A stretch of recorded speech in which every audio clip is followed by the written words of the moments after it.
Olá, estamos dando início a mais um programa Debates Le Monde Diplomatique Brasil, uma iniciativa do jornal Le Monde Diplomatique Brasil, em parceria com a TV PUC, com o canal universitário e com a TVT, a TV dos Trabalhadores.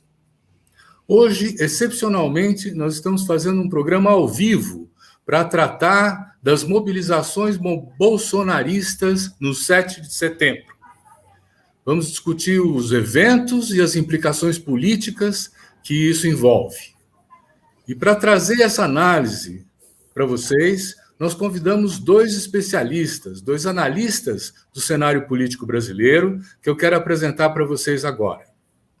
O Altamiro Borges, o Miro, que é jornalista, é promotor do blog do Miro, é presidente nacional do Centro de Estudos Barão de Tararé e comentarista político também do Bom para Todos na TVT.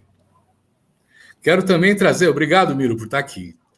Prazerzão. Tem o Legênio Miran, que é sociólogo, ele é professor, escritor e arabista, membro da Academia de Altos Estudos Ibero-Árabe de Lisboa e da International Sociological Association. É colunista da revista Sociologia da editora Scala e também comentarista político do noticiário Bom para Todos da TVT. Muito obrigado, Legênio, por estar com a gente também. Olha, hoje nós vamos tratar de uma questão que aconteceu há poucas horas, né? E isso quer dizer uma análise a quente, né? Nós vamos tratar das implicações das mobilizações bolsonaristas no Brasil, que abrangeram os 27 estados e em alguns lugares tiveram muita expressão, como na Avenida Paulista, aqui em São Paulo, né? Há já algumas reações sobre o que aconteceu, mas nós vamos tratar dessa questão começando por uma pergunta, não é? Como é que o bolsonarismo conseguiu juntar tanta gente nas ruas, né? A gente viu manifestações grandes, verde-amarelas, né? E alguns elementos permitem que a gente possa avaliar melhor essa história. Por exemplo, as motocicletas do Bolsonaro são um preparo para essa manifestação. E nas redes sociais a gente teve a percepção de que no Twitter, por exemplo, nos últimos dias, 23% daquilo que foi o movimento no Twitter foi de campanha dos bolsonaristas para botar as pessoas na rua, né, mobilizadas. Então eu queria começar com essa pergunta. O bolsonarismo, ele foi capaz, o presidente, ele foi capaz de mobilizar a população brasileira para participar desses eventos? Miro, você quer começar? Eu preferia que o Legione começasse, já que ele é um sociólogo, ele tem condições melhores de tratar do tema. Mas vamos lá, dou o pontapé inicial sem problema nenhum, até para provocar. Como você... Primeiro, Silvio, brigadão pelo convite, maior prazer, tenho o maior respeito pelo Le Monde Diplomatique. Sempre procuro divulgar, sempre procuro, nas minhas limitações, ajudar a difundir, ajudar a sustentar o Le Monde Diplomatique, que é uma belíssima experiência de jornalismo, né? A partir do internacional para o nacional, né? Então, minha alegria de estar aqui, então agradecer. Também muito alegre de estar com o Legênio. Legênio eu conheço velho de guerra, já fizemos tanta coisa junto. Outro dia eu estava vendo aqui um textinho na época da Constituinte, um estatuto democrático para o movimento sindical, fizemos isso junto, íamos para a gráfica juntos, né? Comíamos num botequinho perto da gráfica, 3 pratões de comida, era uma beleza, era uma farra. Então, uma alegria de estar com o Legione aqui. Vamos lá, entrando então na questão que você levanta, né? Como você diz, é a quente, então tem muito risco de erro, né? Nós estamos, né, a coisa ainda está à flor da pele. Eu acho, primeiro, que a manifestação ficou aquém do que o bolsonarismo estava dizendo que ia fazer. O bolsonarismo estava falando que ia colocar 1,5 milhão de pessoas na Avenida Paulista. Era isso que eles estavam falando pelas redes sociais. O bolsonarismo estava falando que colocava de 500 mil a 1 milhão de pessoas em Brasília, né? O bolsonarismo apostou muito pesado nisso, com todas as bases do bolsonarismo. Então, ruralistas, pastores, entre 10 mil aspas, evangélicos, né? um setor dos caminhoneiros, uma parte dos caminhoneiros, né? Setores da PM, né? Jogaram muito pesado, foram manifestações com muita grana, né?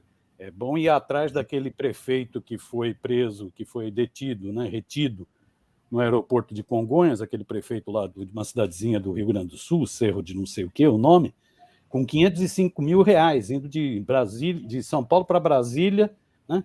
Os parlamentares chegaram a levantar a suspeita de que aquela grana era para pagar os manifestantes. Você já tem cenas de ônibus saídos aqui do interior de São Paulo, com o cara distribuindo na maior cara de pau R$100 para todo mundo que estava dentro do ônibus. Então o cara tinha ônibus na boa, belíssimo ônibus, grana para 100 pau para passear, comida, tudo bonitinho, é uma beleza, é um passeio no feriadão, é uma beleza. Então, isso foi essa mobilização que foi feita. Os caras estavam preparando isso há um mês, né? Desde o sertanojo lá do Sérgio Reis convocando, né? Os caras vinham preparando esse negócio, né? Ficou muito abaixo do que eles estavam prevendo, né? Então, esse é um primeiro dado. Isso dá uma certa... né? Pelo que eles estavam falando, pelo que a Carla Zambelli, por exemplo, estava tweetando todo dia. Então, ficou muito abaixo. Lógico que é o gado que foi reunido com ração, né, numa manifestação paga, né, com ração, o gado reunido. Isso serve a um intento imediato do Bolsonaro, que é juntar o seu gado. Agora, eu acho que isso vai ter um prejuízo grande para o Bolsonaro. Eu acho que esse ato aumentou o isolamento do Bolsonaro, acelerou, inclusive, processo de impeachment contra o Bolsonaro. Mas isso é outro tema. Então, eu acho que a manifestação foi isso. Ficou aquém do que era desejado, mas reuniu a milícia bolsonarista. Isso eu acho que não causa surpresa. Às vezes eu vejo muita surpresa com o que é a extrema-direita no Brasil. A extrema-direita no Brasil, ela tem presença. É bom a gente lembrar da Associação Brasileira Integralista, Associação Integralista Brasileira. 2 livros recentes, né? Saíram recentemente, relatam, dão detalhes disso, né? O integralismo no Brasil, a Associação Integralista Brasileira, chegou a ter 1 milhão de filiados. 1 milhão de filiados. Plínio Salgado teve 8% dos votos para presidente da República. Então você tem, nessa sociedade de mentalidade escravocrata, nessa sociedade tão atrasada desse ponto de vista, né, de um setor médio muito egoísta, de uma elite burguesa, que eu nem chamo de elite burguesa, eu chamo de cloaca burguesa, né, tão atrasada, né, você tem esse tipo de coisa. Isso teve também em 64, veja as marchas com Deus, né? Teve em 64 também. Então você tem uma extrema-direita com uma certa presença no Brasil. Ela estava no esgoto, ou se quiser, no inferno, né? O Bolsonaro, que é a expressão disso, tirou a tampa do esgoto, abriu a porta do inferno, essa galera vem para a rua. Vem para a rua com todas as cenas de hoje. As cenas são patéticas, elas estão correndo o mundo. The Guardian deu, já Le Monde deu, né? O Der Spiegel da Alemanha deu. Estão correndo o mundo, cenas patéticas, né? Mas isso é a extrema-direita brasileira, que veio para a rua. Ficou aquém do que eles previam, serve para o Bolsonaro para manter a tropa unida e com ração, né? Indica que pode ter outras coisas no futuro. Essa turma não vai desistir, né? Eu faria uma análise inicial a quente dessa forma. Nós estávamos conversando um pouquinho antes de começar o programa e o Legênio já disse que juntou uns dados. Legênio, que dados são esses, por favor? Boa noite, Silvio. Quanto tempo que a gente não se via. Miro, camarada, uns 40 anos também de atividade conjunta. Silvio, você é sociólogo. Você sabe que a ciência de uma pesquisa de opinião não é no tamanho da quantidade de pessoas que você entrevista, mas esta pequena amostra tem que refletir exatamente a realidade do todo, né? O Brasil tem 147 milhões de eleitores inscritos. O Datafolha, o IDEC, tem 6 institutos hoje que pesquisam, eles entrevistam 2.000 pessoas. Estas são as científicas. Vai na casa ou por fluxo no centro da cidade, não as telefônicas, essas não são científicas, né? Então, com 2.000 pessoas, como é que a gente ensina na universidade? Por que uma cozinheira, é o exemplo que eu dou, né? Que vai cozinhar para um batalhão. Ela faz aquele caldeirão de sopa para 100, 200 pessoas. Ela precisa tomar o caldeirão inteiro para saber se o tempero está bom? Não. Ela pega a tradicional, põe aqui, e a tradicional lambidinha. Pronto. Esta amostra reflete exatamente o que tem dentro do caldeirão. Bom, aí eu vou chegar nos atos de hoje. E eu já dizia nos alguns programas ao vivo da semana passada que fiz, semana passada fiz uns 10, né? Eu dizia assim, que quanto mais pessoas comparecerem aos eventos dele, mais a situação dele ficará complicada. E também já vou explicar politicamente por quê. O isolamento que ele está vivendo hoje, né? E ele ficou restrito a este núcleo fascista, você pode chamar de bolsonarista, mas se ele sair de cena hoje, este núcleo fascista vai continuar existindo. Esse caldeirão do inferno que o Miro falou é junho de 2013. Ali é a origem do fascismo. Eles saíram do armário. E não se iludam, nunca mais voltarão para o armário. Aquele primo, aquele tiozão que vinha no churrasco, que ficava quietinho, que agora... Eu tenho alguns casos assim, hoje eles vão defender a minha prisão. Se tiver um golpe aí, eles vão para a cadeia preso, querem me ver morto. Mas vinham aqui, comia churrasco, tomava cerveja, acabou isso aí. Então, esse núcleo é 15%. Eu calculei aqui o número de eleitores válidos no ano que vem, tirando o chamado, eu criei um índice, eu escrevi esse livro aqui, não sei se vocês conhecem, Comportamento Eleitoral do Brasileiro. Aí eu criei um índice sociológico novo, nunca vi ninguém falar disso, o índice ABN, é o índice de abstenção branco e nulo, que não é uma soma de 3 percentuais, porque o branco e nulo é feito em quem compareceu. No entanto, o total de que validaram, aí divide pelo total dos inscritos, aí você tem o índice ABN. A média no Brasil é 27%. Mas teve situações, quando o Juscelino, por exemplo, contestaram a posse dele, vocês lembram, né? Aquele Huawei e tal, né? O Teixeira Lopes, que garantiu, foi 42 de ABN. O índice ABN, a gente pode dizer, votos jogados fora, votos jogados no lixo, votos desperdiçados. Né? Bom, então nós teremos, 105 milhões de votos válidos. Ele tem 15% de núcleo. A turma dele no Brasil hoje gira em torno de 16 milhões de eleitores que escolherão alguém. Porque se o cara não vai, ou se ele vai e vota branco ou nulo, não escolheu o cara. Então, pode até ser fascista, mas não escolheu o fascista na urna. Né? Bom, agora, o mais importante, ele perdeu hoje. As manifestações que ele perdeu refletem o fracasso total da sua popularidade. Eu já dizia semana passada, não se impressione com a quantidade que vocês verão. Elas não significam absolutamente nada. Como assim, professor? Porque ali tem apenas um setor da sociedade participando.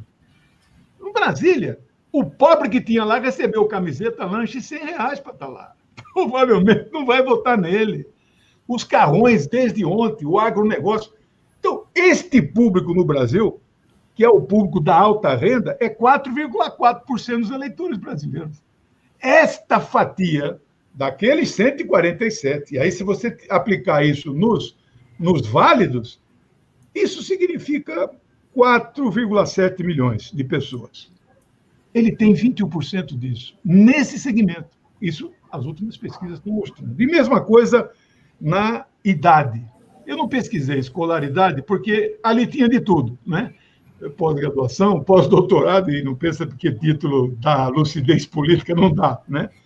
Mas eu pesquisei idade. Acima de 60 até 90, o TSE tem segmentado. Isso dá 14,7% dos eleitores brasileiros. Se aplicar no válido, etc., etc., você vai ter, então, 16 milhões de eleitores desta faixa. Esta é a faixa que ele pega voto. Vocês viram lá?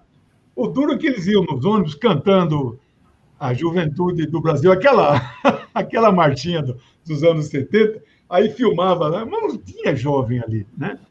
Então, nessa fatia, ele pega 4 milhões de votos e na de faixa maior ele pega mais 4 milhões. Ou seja, foi um fracasso o ato.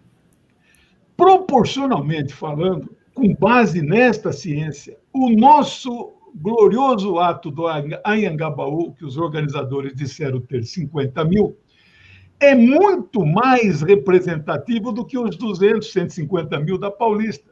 Mas por quê?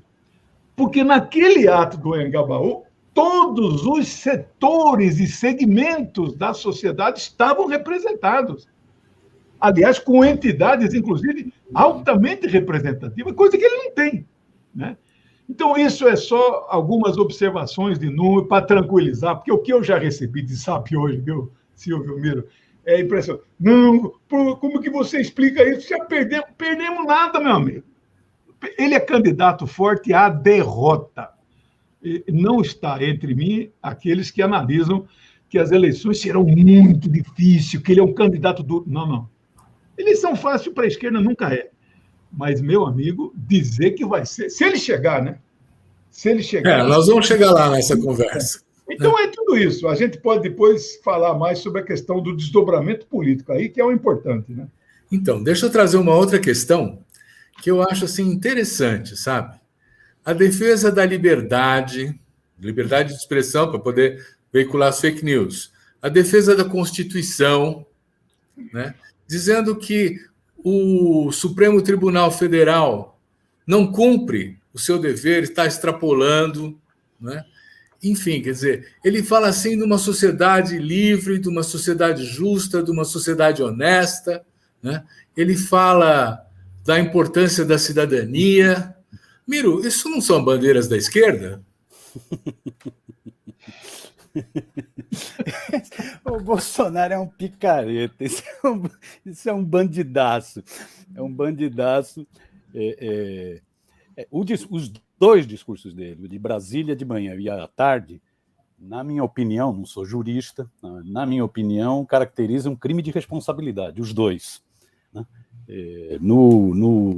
Tanto em um quanto o outro, ele atacou novamente os governadores, dizendo que os governadores são responsáveis pela pandemia, né? Isso é uma fake news, né? Uma mentira descarada, né?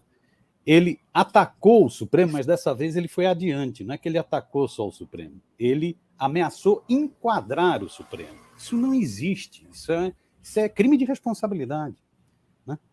Então, ameaçou enquadrar, né? Se o Supremo não tomar providência com relação a... No caso de São Paulo, ele nominou, né, o Alexandre Moraes, né, ele vai ter que tomar as providências, né? Que providências ele vai tomar, né? Então, é crime de responsabilidade, né? Eu acho, sinceramente, aí, já dando um passinho, né, ele vai utilizando esse... Como ele estava acuado, ele passou a utilizar a expressão que seria um ato em defesa da liberdade, porque estava evidente que era um ato pelo fechamento do Congresso, pelo fechamento do Supremo, contra... Esse bobear, os caras são tão malucos, esses bolsonaristas são tão insanos, né?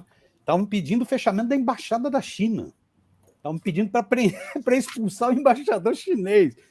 Eu queria saber se o agronegócio que financiou essa porra desses atos, né, se o agronegócio está sabendo que estão pedindo para romper relações comerciais com a China. Eu acho que o agronegócio não deve gostar muito desse papo, né? Mas, então, aí ele vai, como estava nesse clima, ele vai mudando o discurso, vai falando em liberdade, em defesa da Constituição. Mas, no meu entender, Silvio, o que ele fez nas duas atividades de hoje, seja de Brasília, seja de São Paulo, ele cometeu crime de responsabilidade aberta. Então, se você já tem 137 pedidos de impeachment, né, talvez dê para entrar com mais um amanhã, 138, pedindo abertura de processo de impeachment do Bolsonaro. Acho que valia nesse... né, e que ele sabe que ele está se isolando. Talvez valesse nesse esforço de abrir mais um processo de impeachment, esperar a decisão do PSDB, quarta-feira ou quinta-feira, porque pode ser que o PSDB entre na canoa do impeachment. E esperar também a decisão do PSD, do Kassab, porque o Kassab diz que pode também entrar com pedido de processo de impeachment.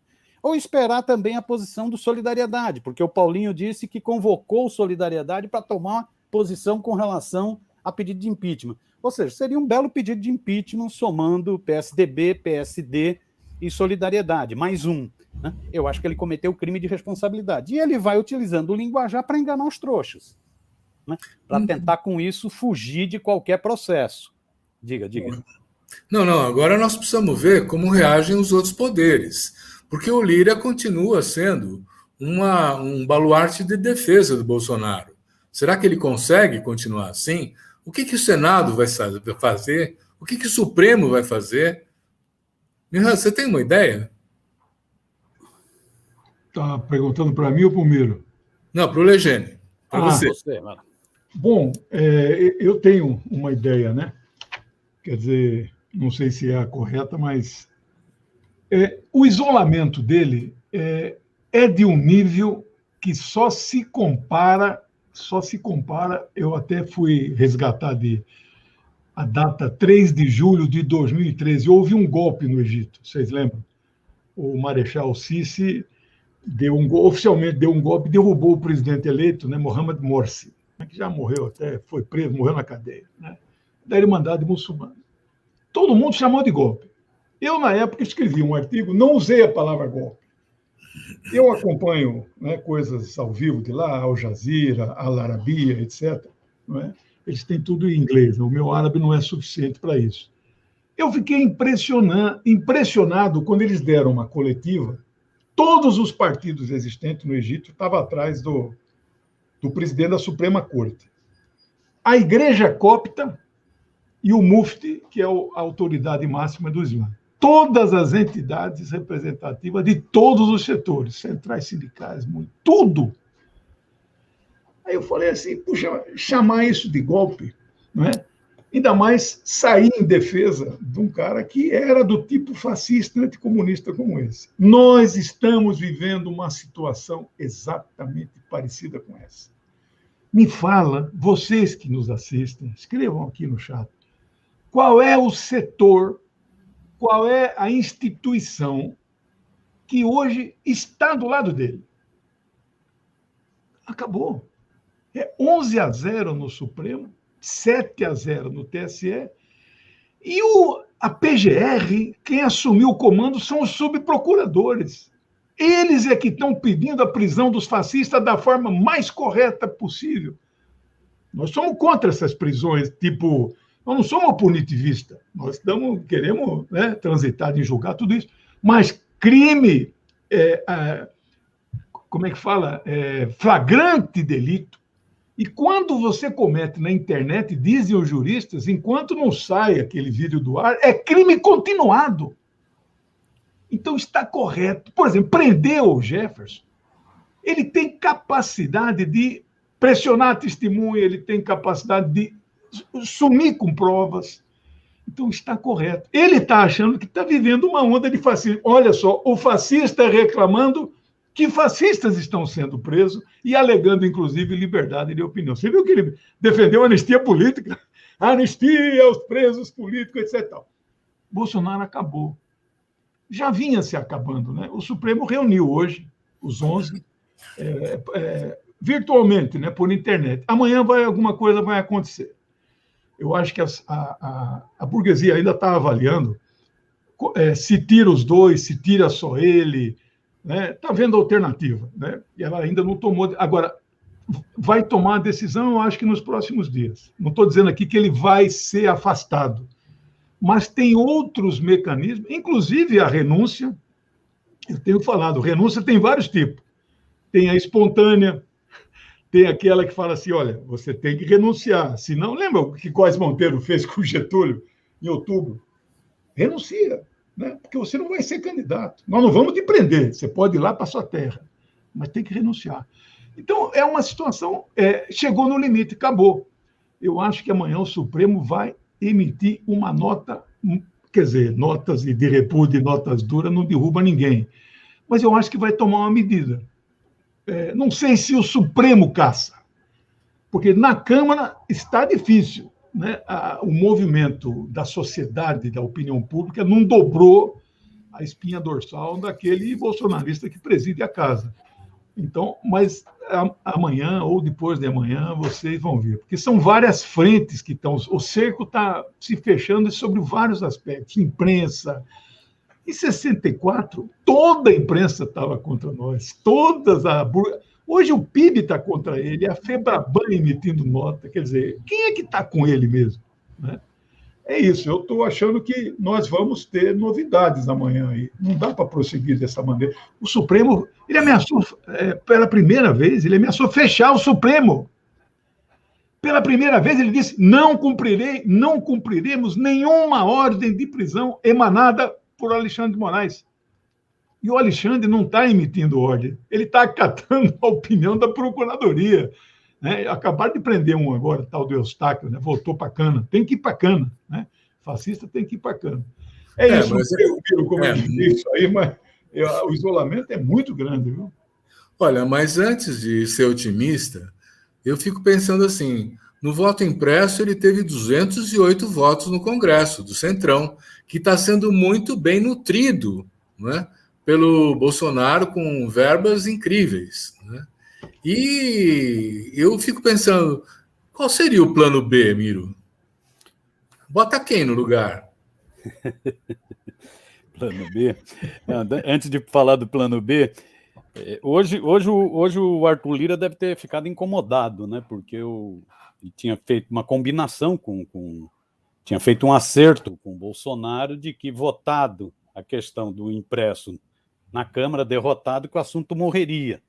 Então, Arthur Lira hoje deve estar se sentindo corneado. Opa, não, desculpa, retira a expressão corneado, que não faz bem nesses momentos.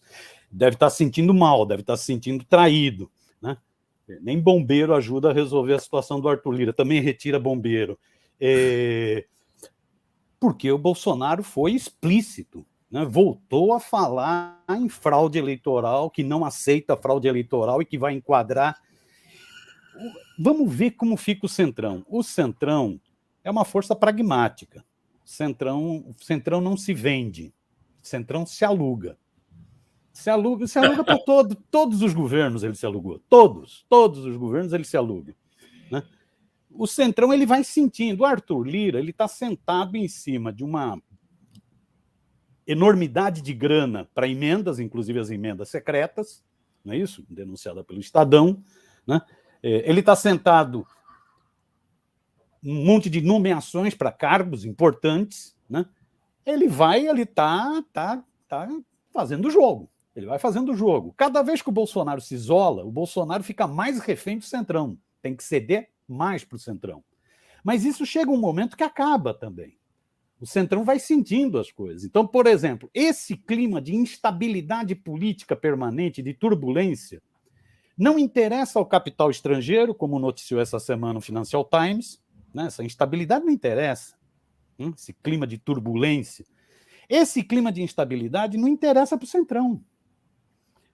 Ele desrespeitar a palavra, dizer que vai respeitar a decisão no voto impresso e desrespeitar poucos dias depois, num ato na Paulista, não interessa para o Centrão. O Centrão vai analisando, né? E ele vai sentindo as pesquisas. Vamos ver a próxima pesquisa. Porque o Bolsonaro tem despencado em todas as pesquisas. Daqui a pouco ele chega no que alguns analistas, né? Menino da Datafolha, Marcos Coimbra do Vox Populi, o Felipe da Quest, falam que é o núcleo duro do bolsonarismo, de 8% a 12%. Daqui a pouco ele chega nisso, se continuar despencando desse jeito. Quando estiver se aproximando disso, o Centrão já mamou um bocado, o Centrão tira o time. Por outro lado, tem que ver também os outros jogadores, os outros players. Né? Vamos pegar o Lula. O Lula está se mexendo. O Lula está fazendo uma política de frente amplíssima. De frente amplíssima. Quem gosta de frente ampla, ele está fazendo. Ele foi para o Nordeste e reuniu com todo mundo. Uma parte do Centrão do Nordeste já desembarcou do Bolsonaro.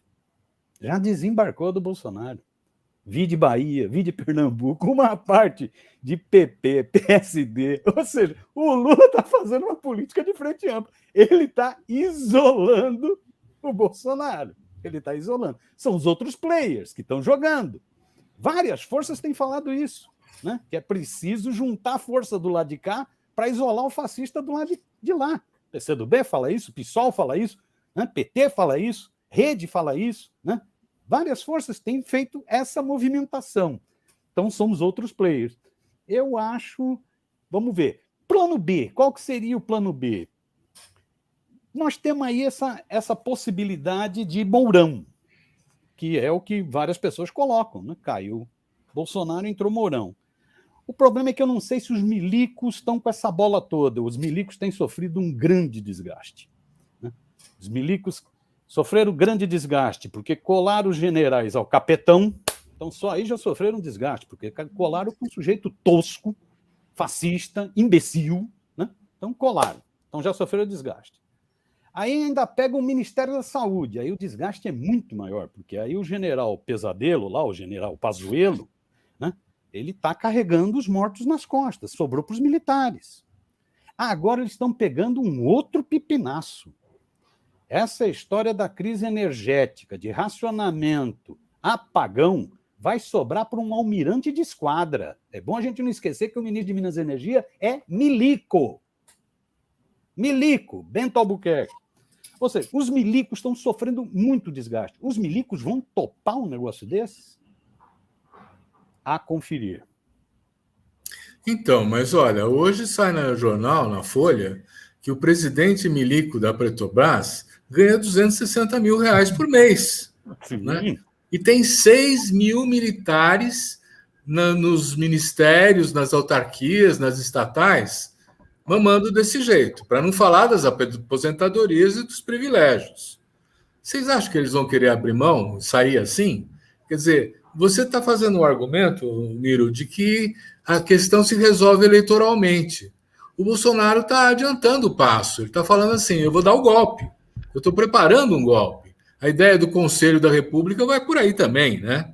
E eu queria aproveitar da experiência internacional do Legene, perguntando o que fez esse representante assistente do Trump aqui, que foi parado no aeroporto com suspeita de estar financiando toda a rede bolsonarista da internet. Você tem ideia? Tenho. Ele foi contratado pela família. Se é a mesma pessoa que eu estou aqui comigo, ele é um sionista, ex-agente do Mossad, atuou na Argentina e agora está no Brasil.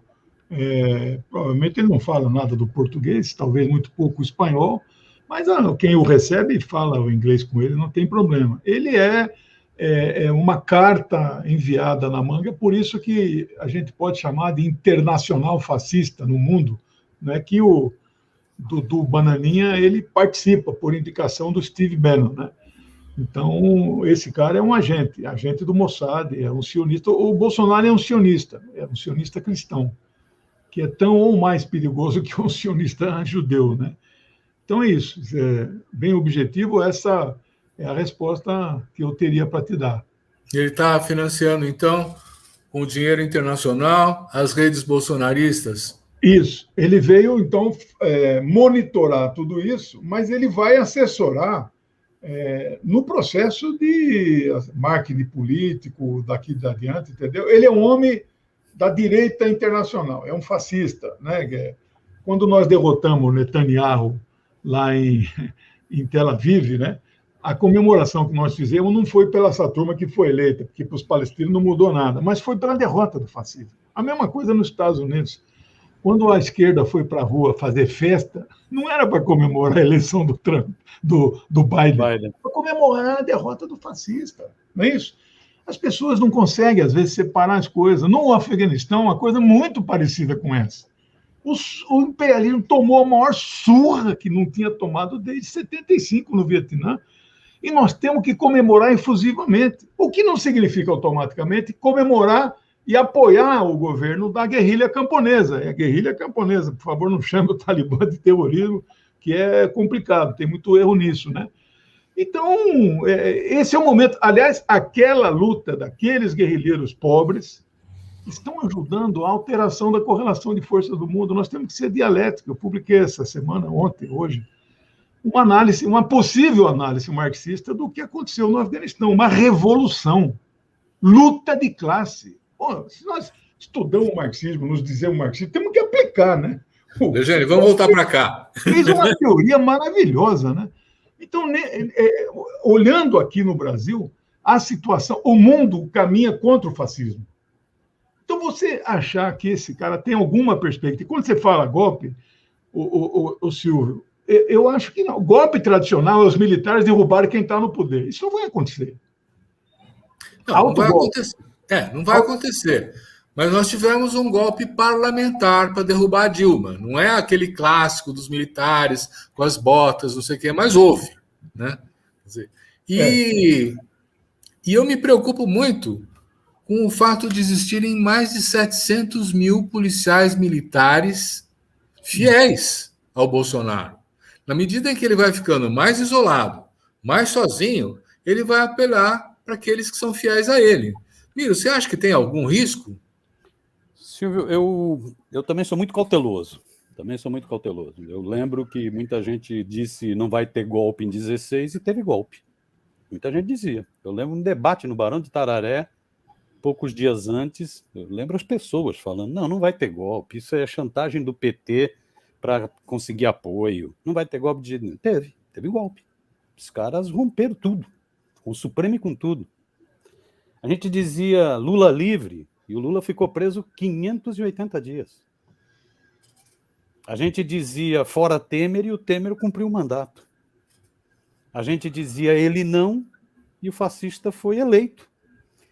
Então, eu também sou muito cauteloso. Eu acho que o Bolsonaro, o ato de hoje, ele reuniu o rebanho dele, nem gosto de usar rebanho, porque as vaquinhas são tão bonitinhas, ele reuniu as milícias dele, né? Deu ração para as milícias, alimentou essas milícias, foi um esforço de manter a tropa dele coesa, esses 8% a 12%, né, que uma parte estava lá expressa, representada. Né? Ele reuniu. Mas o ato de hoje acelerou um processo de isolamento, que vai se manifestando em tudo isso, PSD dizendo que pode aprovar impeachment, PSDB dizendo solidariedade, o Fux dizendo que não vai para essa reunião do Conselho. Né? Então, é uma situação de isolamento, ele está muito isolado. Isolamento internacional, o Jamil Chad tem feito belíssimas matérias sobre isso, né? Isolamento internacional do Bolsonaro. Né? Então, o ato de hoje serviu para ele juntar a milícia dele e alimentar. Mas o ato de hoje serviu para reforçar o isolamento dele. Eu acho que, em certo sentido, o ato de hoje aproxima da possibilidade de impeachment. Eu não vejo grandes problemas com esse negócio de tempo para impeachment. Se o Centrão resolver desembarcar, o impeachment é feito rapidinho. Aproxima essa possibilidade. Isso significa que está tudo tranquilo? Como não estava tranquilo não vai ter golpe, nem no Lula preso, não estava tranquilo antes, não está tranquilo agora. Eu acho que o Bolsonaro ele pode estar preparando uma saída para o ano que vem. Né? O Celso Amorim, que é um grande analista, né, uma pessoa muito bem informada, Celso Amorim diz, eu estava achando que isso ia se dar no processo da eleição e da posse. Eu já acho que isso pode se dar até antes da eleição. Uma tentativa de uma maluquice. Né? Acho que isso pode ser uma cópia de Capitólio. É o que o Der Spiegel hoje fala. Der Spiegel fala muito isso hoje. Não? Fala, é muito parecido com o Capitólio esse negócio que foi feito. É um ensaio. Né? Então, aí isso nós vamos ter que ir analisando. Né? Eu acho que ele não vai entregar a rapadura numa boa. E ele tem algumas áreas que são áreas muito raivosas.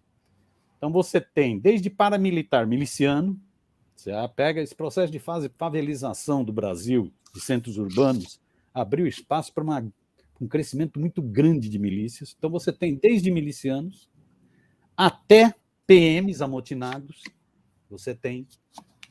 A gente sempre, antes de falar em barões de agronegócio, a gente chamava de latifundiários, não é isso? E utilizava muito a expressão jagunços. Os jagunços continuam, essa turma está armada. Essa turma de caça, de colecionadores, né? Nunca teve tanto armamento circulando pelo Brasil. Então, pode-se tentar uma loucura. né? Por isso que é fundamental, no meu entender, a gente está muito precavido, né? Fazendo um grande esforço de isolá-lo ao máximo, se possível, evitando desse sujeito chegar até a eleição. Esse seria o melhor dos cenários, no meu entender, né? Mas fazendo um grande esforço de isolar para derrotá-lo. É uma fera acuada. Então, mas olha, eu acho que a gente está centrando muito na figura do Bolsonaro. Existe um coronel do Exército, Marcelo Pimentel, que é crítico ao Bolsonaro, que fala que existe um partido militar. Na verdade, é um conjunto de generais que se formou junto lá nos anos 70 na Escola das Agulhas Negras, conviveu com o Bolsonaro e escolheu o Bolsonaro como candidato. E esse coronel diz assim: quem manda no governo é esse conjunto de generais. Quer dizer, eles podem trocar o Bolsonaro pelo Mourão e continuar mandando do mesmo jeito. O que você acha, Eugênio?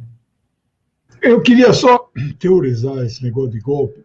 Tem 3 tipos de golpe, né? Todos eles almejam substituir o que está no poder. Seja militar, seja judicial, seja parlamentar. O do Zelaya na Guatemala, 209, foi judicial. O TSE de lá mandou ele cair fora. No Lugo, 2012, e na Dilma, 2016, foi parlamentar. Sim. E em João Goulart foi militar. Eu não vejo nenhuma dessas 3 possibilidades, neste momento, de ele ser substituído. A que tem menos, inclusive, é a militar. É a militar.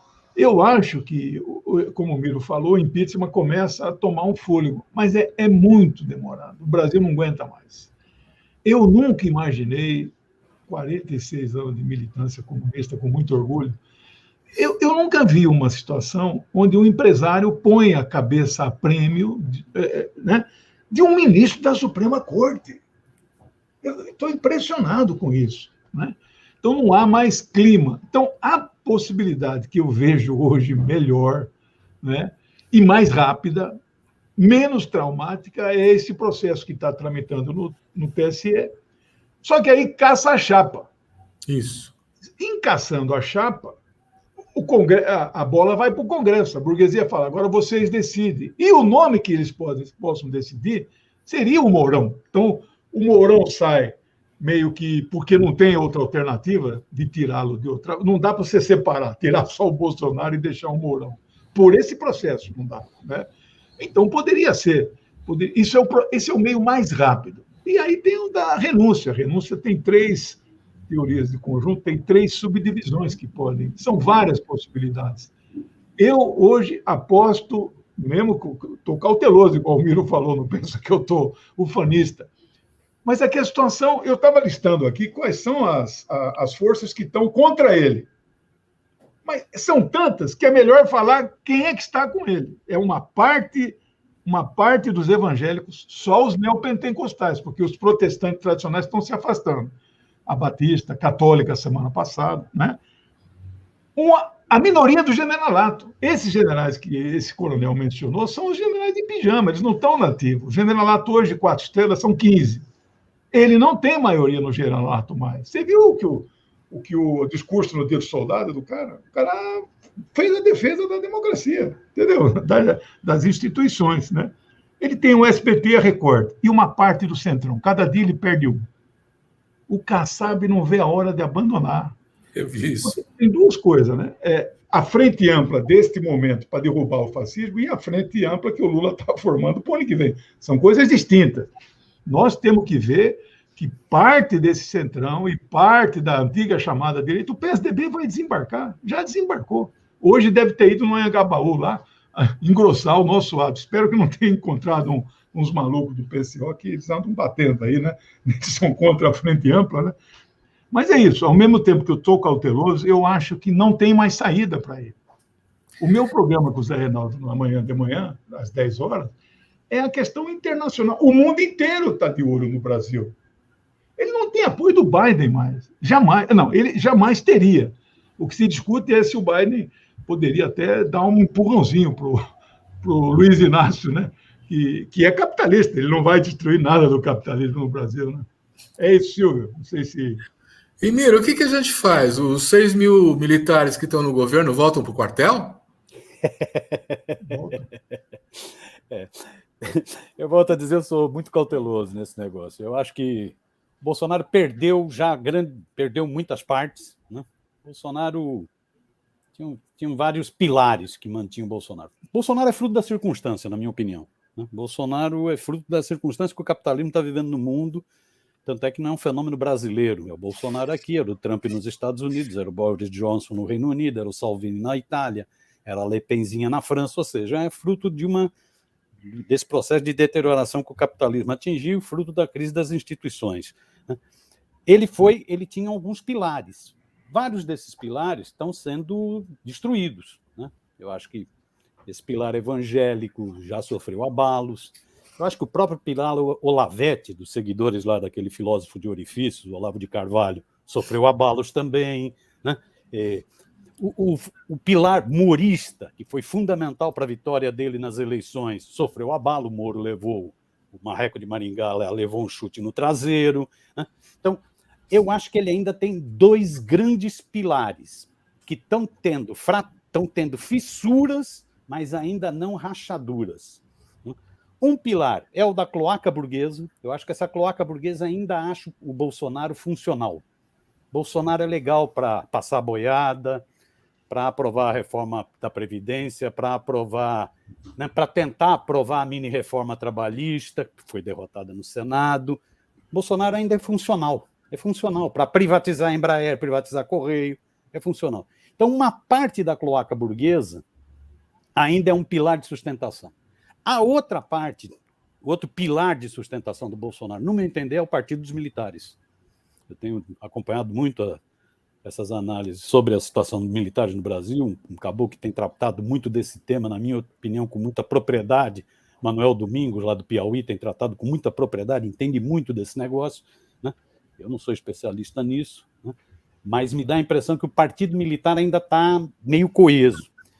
Não é por uma razão ideológica, não é por anticomunismo, antipetismo, antilulismo, também tem, né?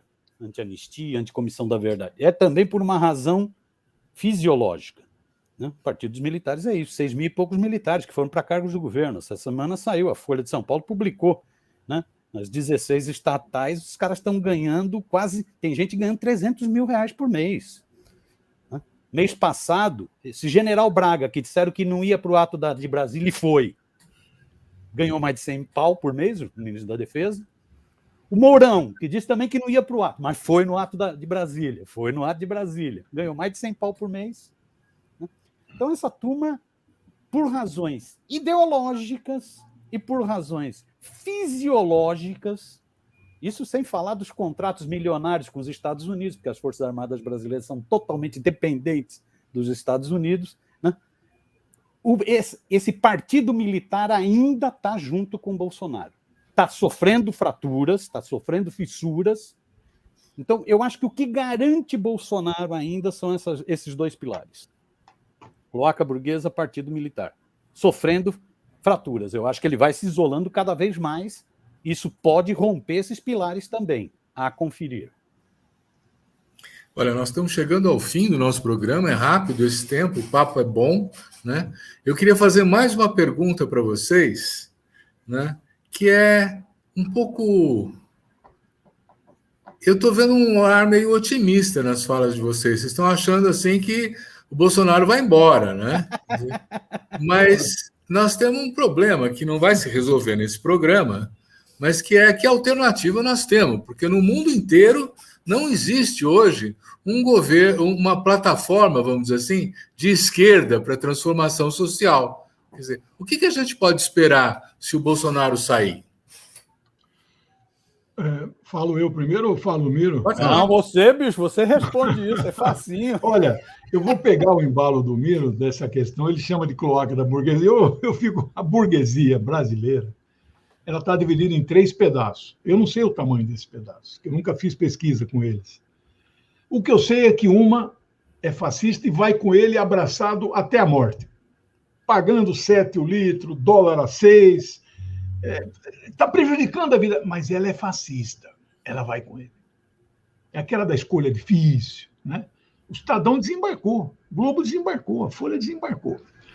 Tem um segundo pedaço, que eu não sei o tamanho, mas acho que provavelmente é o maior, que está procurando uma alternativa, que poderá ser o Mourão, não é?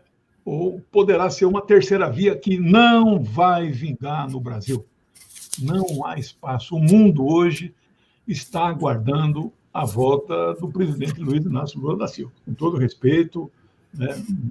Nosso partido, não é, Miro? Nós ainda não tem congresso agora em novembro, não fechamos posição. Mas ele ganha em todos os cenários no primeiro turno com uma diferença de 30 pontos. Então, não tem... Aí tem uma terceira parte da burguesia, que eu não sei o tamanho, e é verbalizada por um cara que não tem nenhum meio de produção. Mas é o think tank da burguesia, Antônio Delfim Neto. Conhece esse cara? Gordinho assim igual eu, 90 anos de idade, a idade mais ou menos do que isso. Tem que apoiar o Lula de cara, primeiro turno, não tem esse negócio de terceira via. Né?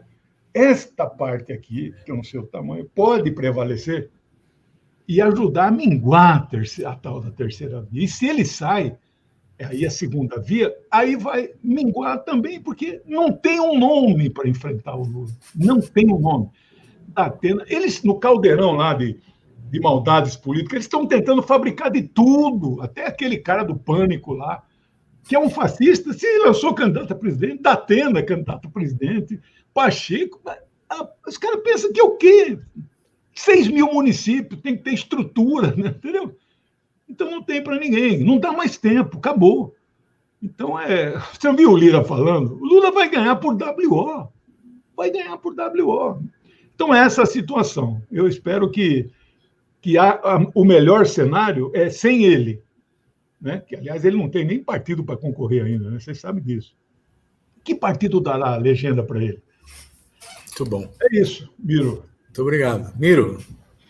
Não, acho que tá bem respondido. Eu acho que nós estamos...